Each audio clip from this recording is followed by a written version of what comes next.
Продължаваме с втора част на тези яйца, които са много хубави. И има без петрофигурки. Ето код 6, който имахме. И е това коте. И тия си ги оставих. Взех този път лъжица. И както знаете, трудно тук трябва да се отваря. Е това. И така отворихме го. Сега ще видим какво е. Малко е трудно да се отвори. Така отворихме го, ето го тук играчката и тук е млякото. Този път няма да го отваряме с лъжа, защото тук беше отбелязано как да го отворим по-лесно.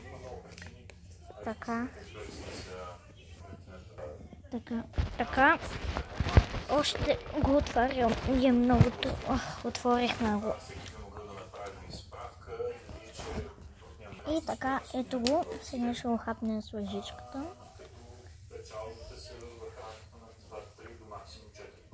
То е много хубаво, както ви казвам, давам от 10. То е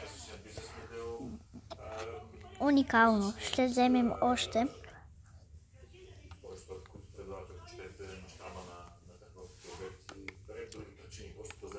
Ето, да го видите. И така продължаваме към играчката. Много... О, то се видя, че е Маршал. Маршал е това. Така отворихме го. И да, познах. Маршал е. Ето го, много е хубав. Аз винаги искам да имам. Винаги съм искала да имам Чейз и Маршал. Защото те са ми любимите. Ето, може да видите сега колекцията ми, които от всичките много са сладки.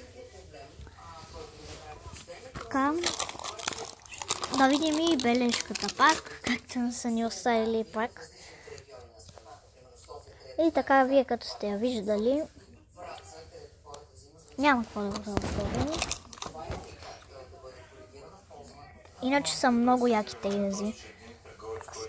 Значи най-хубави, всички са хубави, но най-ми харесва е тази котка, защото тя може би е рядка и никой не я е получавал, защото много рядко идва в епизодите на Пес Патрол.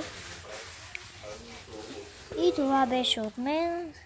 Ще вземем такива да опитаме. И от мен, чао!